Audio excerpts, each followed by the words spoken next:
شروع اللہ کے پاک اور بابرکت نام سے جو بڑا مہربان نہایت رحم کرنے والا ہے۔ چہرے پر چھائیاں ہوں تو منہ پر مکھن لگا کر سو جاؤ، 2 دن میں چھائیاں غائب ہو جائیں گی۔ پھیکے خربوزے کھانے سے پیٹ میں مروڑ ختم ہو جاتی ہے۔ عورت کا بال کھول کر سونا گھر میں عصیب کی نشانی ہے۔ جس گھر میں غصہ کرنے والی عورت رہتی ہے اس گھر میں برکت نہیں آتی۔ دودھ کو گاڑھا کرنا ہے تو اس میں چند دانے کشمش ڈال دیں، فوری طور پر دودھ گاڑھا ہو جائے گا۔ لہسن کا تیل کمر پر لگانے سے کمر کے مہرے مضبوط ہوتے ہیں۔ زیادہ غصہ کرنے سے ہارٹ اٹیک کا خطرہ بڑھ جاتا ہے۔ زیادہ غصہ قوت مدافعت ختم کر دیتا ہے۔ چاول والے پانی سے منہ دھونے سے چہرے کی جھریاں ختم ہو جاتی ہیں۔ باقاعدگی سے چہرے پر کھیرے کا مساج کرنے سے چہرے کی جھریاں ختم ہو جاتی ہیں۔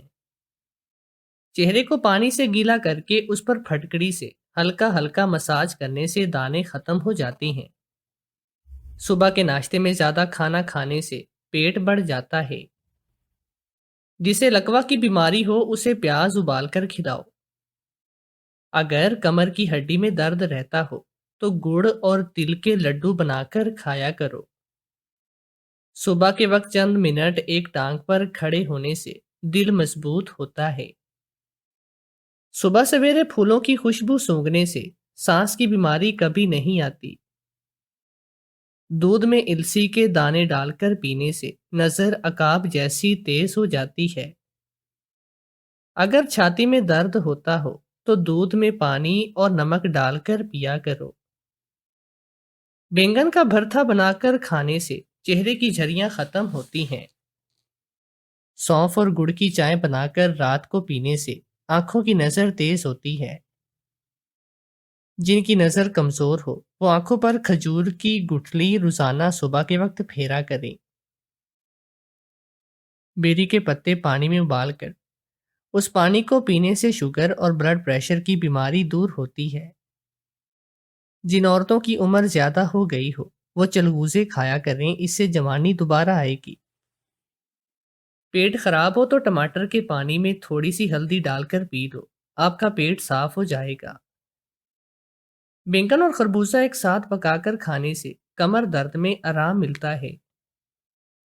پالک کے سالن میں لیموں نچوڑ کر کھانے سے قبض دور ہو جاتی ہے۔ اگر بدن پر سرخ دانے نکل آئیں تو آلو ابال کر ان کی بھاپ لینے سے دانے ختم ہو جاتے ہیں۔ اگر پیاس بہت زیادہ لگتی ہو تو دہی میں الائچی کے دانے ڈال کر کھاؤ، پیاس کم لگے گی۔ کریلے کے ساتھ مولی نہیں کھانی چاہیے، اس سے پیٹ کو نقصان ہوتا ہے۔ دن میں 3 بار سے زیادہ کھانے سے انسان ڈپریشن کا شکار ہوتا ہے۔ گھر میں لیموں کا پودا ہو تو کبھی مچھر نہیں آتے۔ کمرے میں پودینے کے پتے رکھنے سے چھپکلیاں نہیں آتی۔ اگر کوے بہت زیادہ تنگ کرتے ہوں تو جھاڑو کو کھڑا کر کے رکھ دو، کوے بالکل نہیں آئیں گے۔ جگر کی بیماری کا مسئلہ ہو تو دوپہر کے وقت سادہ پانی میں نمک ڈال کر پیا کرو۔ گھر میں بچھو گھس جائیں تو پیاس جلانے سے بچھو گھر سے بھاگ جاتی ہیں۔ جس عورت کے چہرے پر ہلکے ہلکے بال ہوں وہ عورت خوش قسمت ہوتی ہے۔ کان کے سوراخ میں زیتون کا تیل لگانے سے ذہن تیز ہوتا ہے۔ جس گھر میں بلی رہتی ہو وہاں کبھی دولت کی تنگی نہیں آتی۔ چڑیا کا جوٹھا کھانے سے توتلی آواز ٹھیک ہو جاتی ہے۔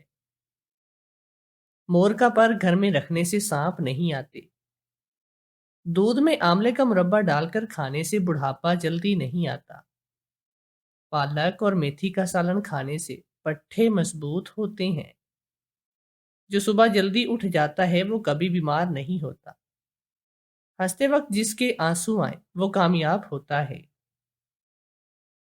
جو ٹھنڈا پانی پیتا ہے اس کے دانت جلدی خراب ہو جاتے ہیں۔ جو رات کو دودھ پیتا ہے اس کا رنگ خراب نہیں ہوتا۔ جو چلتے وقت پانی پیتا ہے سستی اس کے اندر نہیں ہوتی۔ بہو بیوہ ہو گئی تھی اور میں چاہتی تھی کہ اس کی دوسری شادی کر دوں، مگر وہ کہتی کہ میں آپ کو اکیلے چھوڑ کر نہیں جاؤں گی، اور روز کام سے واپسی پر میرے لیے ڈھیروں پھل لاتی تھی اور ضد کر کے کھلاتی ایک دن کہنے لگی، میں آپ کی دوسری شادی کر رہی ہوں اور اسی آدمی کے بیٹے سے بعد میں آپ میری شادی کروا دیجئے گا، پھر ہم ایک ساتھ رہیں گے۔ میں مان گئی اور شادی کر لی، مگر شادی کی رات ہی میرے شوہر نے مجھے طلاق دے دی کہ میں نے اپنی بہو کے ساتھ مل کر اسے۔ بوڑھی گھوڑی لال لگام والا محاورہ مجھے لگ رہا تھا کہ اس وقت میرے اوپر ہی فٹ بیٹھ رہا تھا۔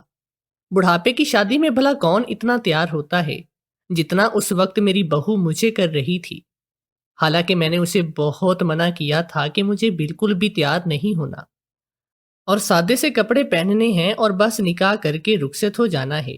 میں شور شرابہ نہیں چاہتی اور سادگی چاہتی ہوں۔ مگر بہو مجھے کہنے لگی کہ آپ نے ساری عمر اپنے آپ پر توجہ نہیں دی، آج کا یہ دن بڑا خاص ہے تو آپ کو تو اچھا لگنا چاہیے۔ میرے منع کرنے کے باوجود بھی اس نے اچھا خاصا مجھے تیار کر دیا تھا۔ میرا دل بری طرح سے دھڑک رہا تھا، جانے میں جو کرنے جا رہی تھی وہ ٹھیک بھی تھا یا نہیں۔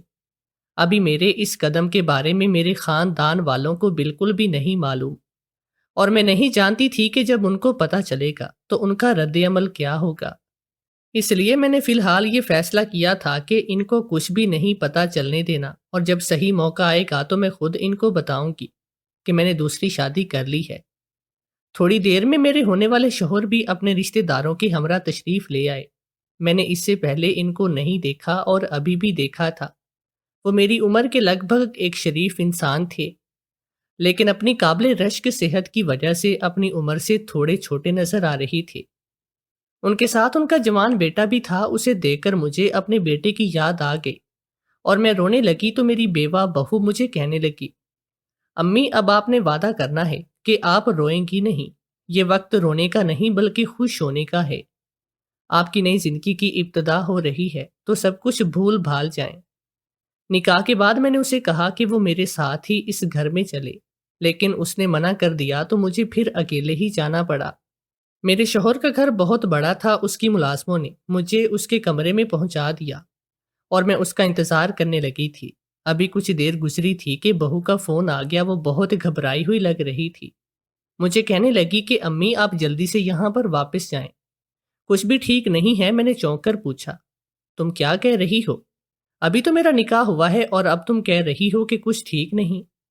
تفصیل سے بتاؤ۔ لیکن وہ کہنے لگی، میں ابھی فون پر آپ کو کچھ نہیں بتا سکتی، معاملہ بہت زیادہ سیریس ہے، آپ بس جلدی سے جس حال میں ہیں فوراً نکل کر آ جائیں۔ مجھے معاف کر دیں، یہ آدمی آپ کے بالکل بھی ٹھیک نہیں، میری وجہ سے آپ کو اس سے شادی کرنا پڑی۔ آپ بس فوراً ہی وہاں سے جلدی نکلیں اور میرے پاس آ جائیں۔ اس کی باتوں پر تو میں چکرا کر رہ گئی۔ اس نے مزید میری بات سنے بغیر فون بند کر دیا تھا اور میں اپنا سر پکڑ کر بیٹھ گئی کہ اب میں کیا کروں۔ پہلے تو اس کی وجہ سے مجھے یہ شادی کرنی پڑی تھی، اب وہی مجھے یہاں سے نکلنے کا کہہ رہا تھا۔ مجھے اب کیا کرنا چاہیے؟ کاش میں اس وقت اس کی بات مانتی نہیں تو آج یہ دن دیکھنے کو نہ ملتا۔ ہمارے گھر میں اس وقت عجیب سا معاملہ درپیش تھا کہ میں اپنی بہو کی دوسری شادی کروانا چاہتی تھی اور وہ میری دوسری شادی کے پیچھے لگی ہوئی تھی۔ میں اسے رشتے دکھاتی تھی اور وہ مجھے کہتی کہ پہلے آپ شادی کریں گے، اس کے بعد ہی میں کروں گی۔ اس کے اندر اتنی تبدیلی میرے لیے حیران کن تھی کہ وہ کب سے میرا اتنا خیال کرنے لگی۔ یقیناً تبھی سے جب سے میرا بیٹا ہمیں چھوڑ کر گیا تھا، تب سے اس کے رویے میں واضح طور پر تبدیلی آتی میں نے دیکھی تھی، ورنہ پہلے تو وہ مجھے کچھ سمجھتی بھی نہ تھی۔ آج بھی جب وہ کام سے واپس آئے تو اس کے ہاتھوں میں حسب معمول میرے لیے ڈھیروں پھل تھے۔ مجھے کہنے لگی، ماں اپنی صحت کا بالکل بھی خیال نہیں کرتی، آپ کے لیے پھل لاتی ہوں تو وقت پر انہیں کھا لیا کریں ورنہ وہ خراب ہو جاتی ہیں۔ تھوڑی دیر کے بعد باتوں ہی باتوں میں کہنے لگی کہ میں نے آپ کے لیے ایک بہت اچھا رشتہ تلاش کیا ہے۔ اس آدمی کی عمر بھی لگ بھگ آپ کے قریب ہے اور وہ ایک اچھا بزنس مین ہے۔ اس کی بیوی کافی عرصہ پہلے وفات پا چکی تھی اور وہ اب تنہائی کی وجہ سے دوسری شادی کرنا چاہتا ہے۔ میری کلیگ نے مجھے اس رشتے کے بارے میں بتا دیا تو فوراً سے پہلے میرے ذہن میں آپ کا خیال آیا۔ میں نے اسے ڈانٹتے ہوئے کہا کہ تمہیں پتا تو ہے کہ میں کبھی بھی دوسری شادی نہیں کرنا چاہتی تھی۔ اگر میں نے دوسری شادی کرنی ہوتی تو اپنے شوہر کی وفات کے کچھ عرصے کے بعد نہ کر لیتی، اور اب تم بڑھاپے میں اکثر مجھے دوسری شادی کے لیے قائل کر رہی ہو۔ وہ کہنے لگی کہ پہلے تو آپ کے پاس اپنے بیٹے کا سہارا تھا، اب تو آپ کے پاس کوئی نہیں۔ اب اگر میں بھی شادی کر کے چلی گئی تو آپ اکیلی رہ جائیں گی، اور تنہائی انسان کو مار دیتی ہے۔ اس لیے میں چاہتی ہوں کہ آپ بھی شادی کر لیں، اور آپ کو مزے کی بات بتاؤں کہ ان صاحب کا ایک جوان بیٹا بھی ہے، وہ جس کی شادی کرنا چاہتی ہیں۔ تو جب آپ شادی کر کے اس گھر میں جائیں گی تو کچھ عرصے کے بعد اپنے شوہر کے بیٹے کے ساتھ میرا رشتہ طے کر دیجیے گا۔ یوں ہم وہاں پر ایک ساتھ رہیں گے اور ہمیں کوئی بھی الگ نہیں کر پائے گا۔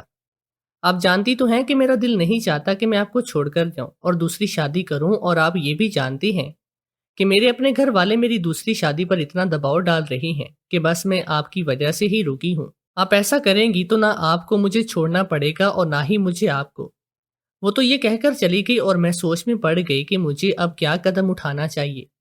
اگر میں بڑھاپے میں اس طرح دوسری شادی کرتی تو سارے خاندان کی نظروں میں بری بن جاتی کہ جب وقت تھا تب تو اس نے شادی نہیں کی، اور اب اسے کیا سوچ گئی۔ لیکن دوسری طرف میں اپنی بہو کا دل بھی نہیں توڑنا چاہتی تھی، کیونکہ بیٹے کے بعد وہی میرا واحد سہارا تھی، اور اب میں اسے کھونے سے بھی ڈرتی تھی کہ وہ بھی چلی گئی تو میں تو تنہائی کے ساتھ ہی مر جاؤں گی۔ میری شادی کو 4 سال ہوئے تھے اور میرا بیٹا 2 سال کا تھا جب میرے شوہر کا ایک کار حادثے میں انتقال ہو گیا تھا۔ جوانی میں ہی بیوہ ہو جانا کسی عذاب سے کم نہیں تھا۔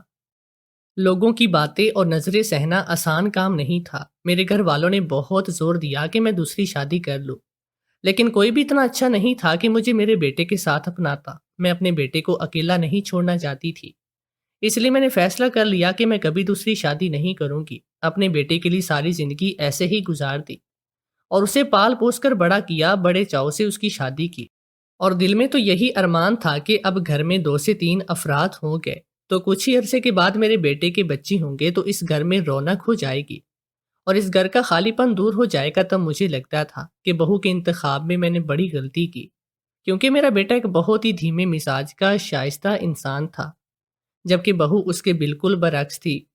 وہ مجھ سے بھی بدتمیزی کرتی اور میرے بیٹے سے بھی۔ جانے اس کی کون سی ایسی خواہشات تھی جو اس گھر میں پوری نہیں ہوتی تھی۔ حالانکہ میں نے اپنے بیٹے کو صاف کہہ دیا تھا کہ وہ اپنی ساری تنخواہ لا کر اپنی بیوی کے ہاتھ میں رکھ دیا کرے۔ میرا تو پہلے بھی سلائی کا کام سے گزارا ہو جاتا تھا، میں اب بھی اپنا بوجھ اٹھا سکتی تھی، لیکن پھر بھی آئے دن ان کے جھگڑے ہی ہوتے رہتے تھے، اور وہ بھی اکثر مجھ سے بدتمیزی کر جاتی، جس کا کبھی میں اپنے بیٹے کو نہیں بتایا کہ اس نے تو یہ کہنا تھا کہ آپ نے اپنی مرضی سے میری شادی کروائی ہے، یہ بہو آپ کی پسند کی ہے تو میں کیا کر سکتا ہوں۔ 2 سال اسی طرح عذاب میں ہی گزر گئے، لیکن پھر میں دیکھنے لگی کہ آہستہ آہستہ میری بہو کے رویے میں تھوڑی سی تبدیلی آ رہی تھی، اور بیٹے کی حادثاتی موت کے بعد تو وہ بالکل بھی بدل کر رہ گئی۔ میرے جوان جان بیٹے کو دن دہاڑے ڈاکو نے لوٹ لیا، اور مزاحمت کرنے پر اس کی جان لے لی، پہلے شوہر کا غم اور پھر بیٹے کا۔ مجھے تو یہ لگا تھا کہ میرے لیے سانس لینا بھی اب مشکل ہے، نہ ہی میں جی پاؤں گی، زندگی بہت مشکل ہو کر رہ گئی تھی۔ مگر پھر میری بہو نے مجھے بہت سہارا دیا، اس نے میرا بہت سارا خیال رکھا۔ میرے لیے یہ بڑی حیرانی کی بات تھی کہ اس کا رویہ میرے ساتھ ایسا ہو گیا ہے، جبکہ مجھے تو لگتا تھا کہ بیٹے کی وفات کے بعد وہ بھی اس گھر کو چھوڑ کر چلی جائے گی۔ لیکن جب اس کے گھر والے اس کی عدت پوری ہونے کے بعد اس کو لینے آئے تو اس نے واضح طور پر منع کیا اور کہنے لگی، یہ میرے شوہر کی ماں ہیں تو میری بھی ماں ہیں، میں ہرگز ان کو چھوڑ کر نہیں جا سکتی، اور میں تو اس کی اتنی محبت پر بے ہوش ہونے والی ہو گئی کہ ہمارے درمیان معاملات کب سے اتنے ٹھیک ہو گئے۔ ان کے جانے کے بعد مجھے لگا تھا کہ میں جانتی ہوں آپ حیران ہو رہی ہوں گی، لیکن آپ کے بیٹے کی موت نے مجھے بدل کر رکھ دیا۔ اس کی ماں نے مجھے کہا تھا کہ ہماری بیٹی جوان ہے اور اگر اس کے آگے پہاڑ جیسی زندگی ہے تو آپ اسے دوسری شادی کے لیے راضی کریں۔ میں نے اسے بات کی مگر وہ نہ مانی، اور اب تو ظاہر تھا ہمارے گھر کمانے والا بھی کوئی نہیں تھا، تو اس نے نوکری ڈھونڈ کر کام پر جانا شروع کر دیا، اور روزانہ کام سے واپسی پر میرے لیے ڈھیروں پھل لاتی اور ضد کر کے مجھے کھلاتی، اور مجھے کہتی کہ اب آپ کے بیٹے کے سارے فرائض میں ہی پورے کروں گی۔ میں جب بھی اسے شادی کے لیے کہتی تو منع کر دیتی کہ میں آپ کو چھوڑ کر نہیں جاؤں گی، میرے جانے کے بعد آپ اکیلی ہو جائیں گی۔ پھر ایک دن مجھے کہنے لگی کہ آپ دوسری شادی کر لیں تاکہ میں آپ کی طرف سے بے فکر ہو جاؤں، پھر میں بھی کر لوں گی۔ اور اب اس کی ضد کی وجہ سے میں اب اس کے کمرے میں دلہن بن کر بیٹھی تھی، اور میری بہو نے فون کر دیا کہ میں یہاں سے جلدی باہر نکلوں۔ اس کی بات ماننی تھی، اس لیے میں فوراً اٹھی اور اس سے پہلے کہ میں کمرے کا دروازہ کھولتی زوردار طریقے سے کمرے کا دروازہ کھولا، اور میرا شوہر انتہائی غصے میں اندر داخل ہوا۔ اس کے تیور دیکھ کر میں گھبرا گئی کہ شاید میری بہو ٹھیک کہہ رہی تھی یہ وہ آدمی تو نہیں جس سے میں نے نکاح کیا تھا، اس وقت تو یہ ایک بہت ہی ٹھنڈے مزاج کا اور شریف انسان لگ رہا تھا، جبکہ اس وقت اس کے چہرے پر وحشت چھائی تھی۔ میرے قریب آتے ہی وہ غراتے ہوئے کہنے لگا کہ میں تو سمجھا تھا کہ تم ایک شریف عورت ہوگی، مگر تم اتنے بڑے دھوکے باز نکل سکتی ہو، میں نے کبھی خواہ میں بھی نہیں سوچا تھا۔ میں نے چونک کر پوچھا کہ آپ کیا کہہ رہی ہیں، تو کہنے لگا کہ تم کیا سمجھتی ہو کہ اپنی اس بیوہ بہو کے ساتھ مل کر یہ سب پلان بنا لوں گی؟ تو مجھے پتہ نہیں چلے گا، میں تم جیسے دھوکے باز عورت کو اپنی زندگی میں ہرگز بھی برداشت نہیں کروں گا۔ میں تمہیں ابھی طلاق دے رہا ہوں۔ ابھی اس کے منہ سے ایک طلاق ادا ہوئی تھی کہ میں یہ صدمہ برداشت نہیں کر سکی اور وہیں پر گر کر بے ہوش ہو گئی۔ جب ہوش آیا تو میں نے خود کو اپنے ہی گھر میں پایا۔ میری بہو میرے پاس بیٹھی میرا سر دبا رہی تھی، مجھے ہوش میں آتا دیکھ کر شکر ادا کرنے لگی اور کہنے لگی کہ میں نے آپ کو پہلے ہی کہا تھا، میں نے آپ کو پہلے ہی کہا تھا کہ وہاں سے نکل جائیں، دیکھ لیں اس ظالم انسان نے آپ کا کیا حال کر دیا ہے۔ میں نے اسے کہا لیکن اس نے مجھے طلاق کیوں دی؟ میں نے تو کچھ برا کیا بھی نہیں تھا، بلکہ وہ مجھے کہہ رہا تھا کہ ہم نے اس کے خلاف کوئی سازش کی ہے۔ یہ سب کیا ہے؟ میں نے تمہارے کہنے پر ہی اس سے نکاح کے لیے ہاں کی۔ تو میری بہو ہاتھ جوڑتے ہوئے کہنے لگی، مجھے معاف کر دیں امی، بچوں سے بھی تو والدین کے لیے غلط فیصلے ہو جاتے ہیں، تو مجھ سے بھی آپ کے لیے غلط فیصلہ ہو گیا۔ میں نہیں جانتی تھی کہ وہ شخص ایک ذہنی مریض ہے۔ اگر میں جانتی ہوتی تو کبھی بھی آپ کی شادی اس سے نہ کرتی۔ ابھی وہ مجھ سے بات کر ہی رہی تھی کہ اسی وقت اس کے موبائل پر کسی کی کال آئی، تو وہ جلدی سے بغیر کچھ کہے فون اٹھاتے ہوئے اٹھ کر چلی گئی۔ میں نے دیکھا تو وہ دور ہو کر بات کر رہی تھی اور جس سے بھی بات کر رہی تھی بہت ہی ہنس کر رہی تھی۔ میں نے سوچا کہ ایک طرف میری زندگی کیا سے کیا ہو گئی اور اس صورتحال میں یہ کیسے مسکرا سکتی ہے، جبکہ یہ سب ہوا بھی اس کی وجہ سے ہے۔ میں نے تو اسے اپنی بیٹی بنایا تھا اور جو کچھ بھی کیا تھا وہ اسی کے کہنے پر اور اسی کی بھلائی کی خاطر کیا تھا، لیکن کیا جانتی تھی کہ میرے ساتھ ہی برا ہو جائے گا۔ فون بند کر کے وہ واپس آئی تو میں نے کہا چلو ان کے پاس چلتے ہیں اور ان سے پوچھیں تو صحیح کہ آپ نے مجھے کس وجہ سے طلاق دی۔ وہ گھبرا کر کہنے لگی، نہیں، ہمیں ان کے پاس جانے کی ضرورت نہیں، وہ ذہنی مریض ہیں، آپ کے ساتھ کچھ بھی کر سکتا ہے، میں آپ کو زندگی کے خطرے میں نہیں ڈال سکتی۔ پھر کہنے لگی، اچھا مجھے ابھی ایک ضروری کام سے باہر جانا ہے، میں تھوڑی دیر تک واپس آتی ہوں۔ اس کی واپسی رات گئے ہوئی تھی اور آتے ہی وہ اپنے کمرے میں چلی گئی۔ میں اس سے کوئی بھی بات نہیں ہوئی اور اگلے دن پھر وہ کام کے لیے نکل گئے۔ رات دیر سے اس کی واپسی ہوئی، اب تو وہ میرے لیے ایک پھل بھی نہیں لاتی تھی اور نہ ہی میری صحت کے بارے میں دریافت کرتی تھی۔ ہمارا تعلق بس سلام دعا تک ہی محدود ہو کر رہ گیا۔ ہاں، لیکن جب وہ گھر پر ہوتی تو ہر وقت موبائل پر ہی مصروف رہتی اور جب میں اسے پوچھتی تو کوئی نہ کوئی بہانہ بنا کر وہ ٹال دیتی۔ ایک بار میرے شوہر ہمارے دروازے پر آئے تو ان کو بھی میری بہو نے بے عزت کر کے وہاں سے نکال دیا، جس کا نتیجہ یہ ہوا کہ اگلے ہی دن مجھے دوسرا طلاق نامہ بھی مل گیا۔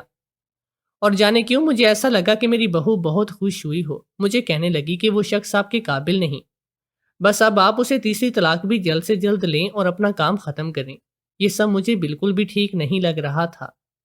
پہلے تو میں شادی نہیں کرنا چاہتی تھی اور اب جب کر لی تھی تو میں ہرگز بھی طلاق نہیں چاہتی تھی، لیکن چونکہ میں عدت میں تھی اور باہر نہیں نکل سکتی تھی تو اس نے سوچا کہ بہو کے فون سے ہی ان سے بات کر لیتی ہوں، لیکن اس نے تو مجھے صاف منع کر دیا اور کہنے لگی، میں ہرگز بھی آپ کی بات اس سے نہیں کرواؤں گی، اس کے تو دن و رات ویسے ہی گزر رہے تھے اور مجھے اب جانے کیوں اس کی حرکتوں پر کوئی شک سا ہونے لگا تھا کہ یہ کیا کرتی پھر رہی ہے، اس کو تو میرا بالکل بھی خیال نہیں کہ میں بھی اس گھر میں موجود ہوتی ہوں۔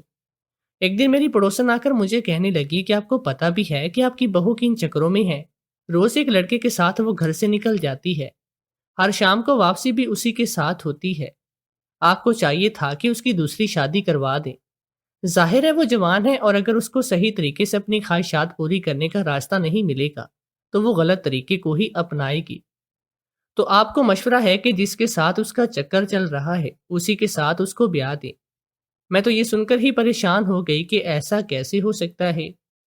اگر اس کو کسی سے شادی کرنا ہی تھی تو وہ مجھے صاف بتا سکتی تھی، کیونکہ میں نے اسے کھلی چھٹی دے رکھی تھی کہ جب وہ چاہے جسے چاہے شادی کر سکتی ہے، تو پھر سے یہ سب مجھ سے چھپانے کی کیا ضرورت تھی۔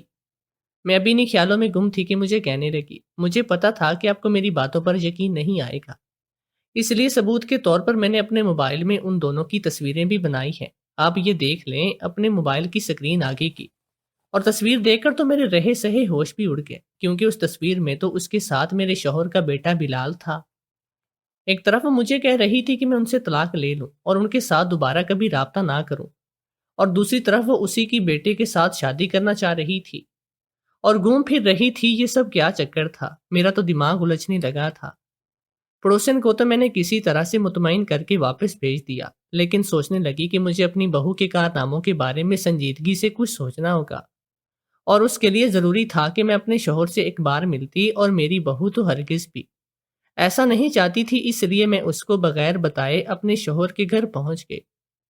پہلے تو مجھے دیکھ کر بہت حیران ہوئے، پھر غصہ ہونے لگے کہ میں نے ان کو کہا کہ میں صرف سچائی جاننے آئی ہوں کہ پہلی بات تو آپ نے مجھ سے شادی کیوں کی، اور اگر کی ہی تھی تو پھر بے وجہ طلاق کیوں دی؟ تو کہنے لگے کہ میں نے کوئی بے وجہ طلاق نہیں دی، تم نے اپنی بہو کے ساتھ مل کر مجھے دھوکہ دیا۔ پہلے حق مہر میں 50 لاکھ روپے اپنے نام کروائے اور موقع پر ہی لے لیے، پھر میرے ہی سوتیلے بیٹے کے ساتھ مل کر میرے خلاف کرنے کی سازش کی، اور یہ شادی بھی صرف میری جائیداد ہڑپنے کے لیے کرنا۔ یہ سب سن کر تو پھر میں تمہیں طلاق دینے کے علاوہ کیا کر سکتا تھا؟ میں چونک گئی اور کہا، کیسا حق مہر؟ میں نے تو کسی حق مہر کی فرمائش نہیں کی۔ میں تو یہ بھی نہیں جانتی کہ وہ آپ کا سوتیلا بیٹا ہے۔ میں تو سمجھتی تھی کہ وہ آپ کا سگا بیٹا ہے، اور کیسی جائیداد ہڑپنے کی سازش مجھے کچھ نہیں معلوم۔ تو کہنے لگے کہ شادی کی رات میں نے اپنے بیٹے کو کمرے کے سامنے سے گزرتے ہوئے اس کی ساری باتیں سنی تھی۔ وہ تمہاری بہو سے کہہ رہا تھا کہ ہم نے پلان کے مطابق ان دونوں کی شادی کروا دی، اب جائیداد اپنے نام کروانے کے لیے ہمیں مزید کیا کرنا ہوگا۔ تبھی مجھے غصہ آیا، اور اس سازش میں تم تینوں ملے ہوئے تھے اپنے سوتیلے بیٹے کو، تو میں نے اسی دن دھمکی دی کہ اب میں اسے بہت ہی جلد آگ کر دوں گا، اور تمہیں کمرے میں آ کر غصے میں طلاق دی۔ پھر کچھ ہی دنوں کے بعد مجھے احساس ہوا کہ مجھے اس رشتے کو نبھانے کی ایک اور کوشش کرنی چاہیے، تو میں تمہارے گھر پر گیا، لیکن پھر تمہاری بہو نے مجھے بے عزت کر کے نکال دیا اور کہا کہ تم ہرگز بھی میرے ساتھ واپس جانا نہیں چاہتی۔ یہی نہیں بلکہ میرے گھر کی بھی ڈیمانڈ کر دی کہ طلاق کے ساتھ تمہیں وہ گھر بھی چاہیے۔